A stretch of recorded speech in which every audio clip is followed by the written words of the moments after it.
Tech Co, le grand live du numérique sur BFM Business.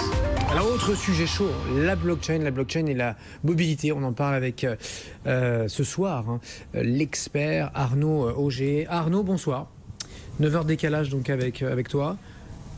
Bonsoir. On parle blockchain, effectivement. Alors, juste d'un mot, d'ailleurs, on parle blockchain. Je ne sais pas si tu as vu ça. Il y a Steve Wozniak, la cofondateur d'Apple, qui s'est fait voler ses bitcoins. Voilà, il a déclaré ça en début de semaine.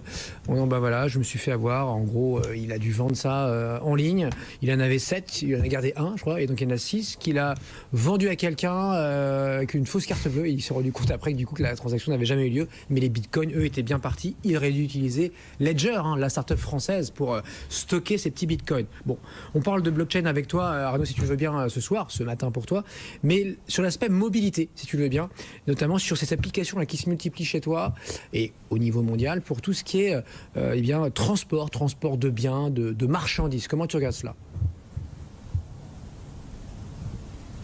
Oui, alors je vous ai déjà parlé en effet des applications de la blockchain pour la santé et la mobilité des personnes. Donc cette fois-ci, on va parler de transport des marchandises et des biens en effet. Et c'est vrai que la blockchain n'est pas utile pour tout, mais elle est très utile quand il y a de nombreux acteurs qui sont interdépendants, parfois avec des responsabilités et des intérêts différents. Et la supply chain, c'est exactement ça. En moyenne, pour l'envoi par exemple d'un produit réfrigéré d'Afrique vers l'Europe, ça va concerner une trentaine d'organisations, 200 communications différentes. Donc tout autant de marge d'erreur, ce qui fait d'ailleurs qu'il y a près de 140 milliards de paiements en dispute, faute d'erreurs sur des factures, des rejets de responsabilité réciproque. Et la blockchain pourrait être une bonne solution à ça, au point même où il y a déjà une alliance pour la blockchain dans le transport des biens qui s'est créée, avec des membres comme UPS, FedEx, Penske, Bridgestone, Uber Freight et de nombreuses startups de la logistique. Et concrètement, l'objectif de cette alliance est déjà de bien comprendre les use cases, les cas d'usage qui pourraient être pertinents avec la blockchain pour le transport de biens, et au cas échéant définir des normes pour que tout le monde soit sur la même longueur d'onde. Justement, là, les cas d'usage, quels sont-ils, s'il te plaît, donc dans la blockchain appliqués au transport de biens? Justement, je vous ai parlé qu'il y avait des problèmes occasionnés par le nombre d'intermédiaires et de communication. Et du coup, IBM a développé avec Maersk une solution qui utilise la blockchain pour régler ces problèmes-là. Maersk, pour rappel, c'est le leader de transport de conteneurs, et un conteneur sur 7 dans le monde passe par lui. Et ils ont fait une plateforme, y compris pour d'autres transporteurs également, qui va non seulement permettre de digitaliser toutes les étapes du transport de marchandises, qui aujourd'hui concerne beaucoup de paperasse et qui n'a pas vraiment changé depuis 50 ans, mais au-delà de la digitalisation, ils vont ajouter de la blockchain pour ajouter de la transparence et de la confiance. Donc encore une fois, concrètement, comment ça marche, pour reprendre l'exemple de transport de fleurs d'Afrique de l'Est à l'Europe, l'exploitation agricole, dès qu'elle va rentrer son besoin d'expédition, elle va pouvoir avoir tous les documents qu'elle doit remplir, les remplir en ligne ou les télécharger en ligne, et ensuite ça va créer un smart contract qui va engager directement toutes les parties prenantes. Donc, les fameuses 30 organisations dont j'ai parlé vont directement être impliquées, vont pouvoir voir ces documents.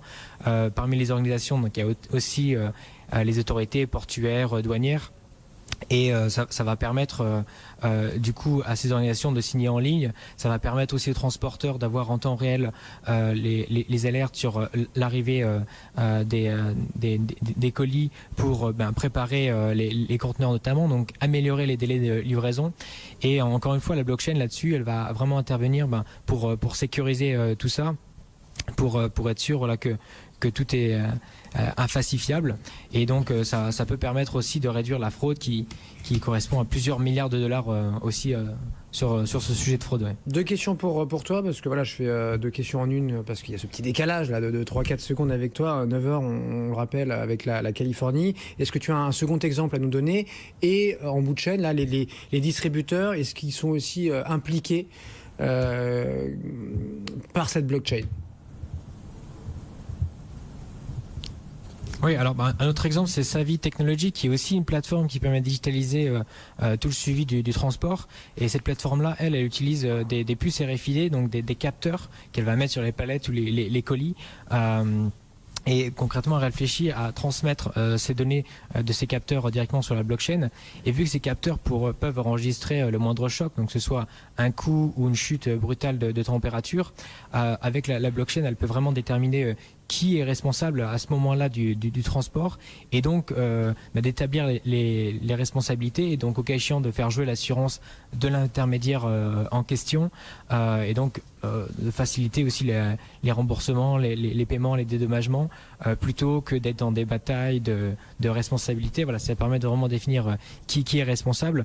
Et c'est vrai que l'OMC, l'Organisation mondiale du commerce, estime que si on réalisait tous les dysfonctionnements de la supply chain, on pourrait augmenter le PIB mondial de 5% et le volume d'échange total de 15%. Donc c'est assez important. Donc ce que fait Maersk avec IBM ou là ce que veut faire Savvy, ça rentre dans ce cadre-là.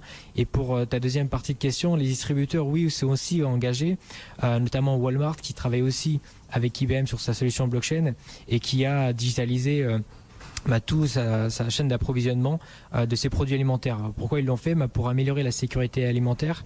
Parce qu'aujourd'hui, s'il y a des problèmes, la règle c'est que tous les lots potentiellement suspects sont présumés coupables et donc doivent être détruits. Et donc il faut un système pour être sûr en fait que ces produits peuvent être sains.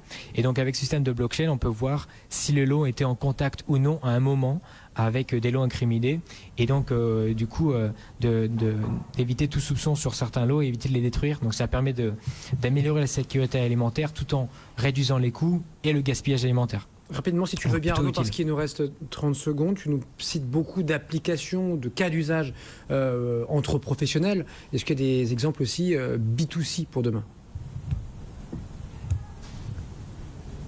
Oui, bon, j'ai vu deux startups, une s'appelle Block Verify, une s'appelle Global Trade Passport, qui veulent utiliser la blockchain pour lutter contre la contrefaçon.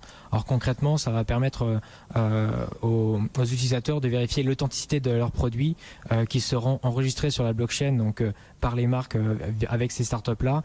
Et donc concrètement, je pourrais être mis sur la blockchain que je suis le propriétaire de cette montre de luxe ou de ce sac. Si je veux revendre mon produit, je pourrais donner à l'acheteur la preuve de l'authenticité de ce produit-là. Si je perds ce produit, qu'il est volé, je peux aussi le déclarer comme tel, donc pour éviter les reventes frauduleuses. Et la contrefaçon, c'est près de 4200 milliards de dollars, donc ça peut aussi être utile à ça, la blockchain. Donc on voit bien que blockchain et supply chain font plus que bien rimer ensemble. Arnaud Auger, donc depuis l'atelier BNP Paribas, du côté de San Francisco, à poursuivre l'ActuTech. Mais ne cherchez pas ailleurs, ça n'existe pas. En radio, en télé, tous les soirs, au quotidien, on suit ça pour vous. French Tech et actu des jours américains et asiatiques, il faut bien le dire. C'est uniquement donc sur BFM Business. Bonne soirée.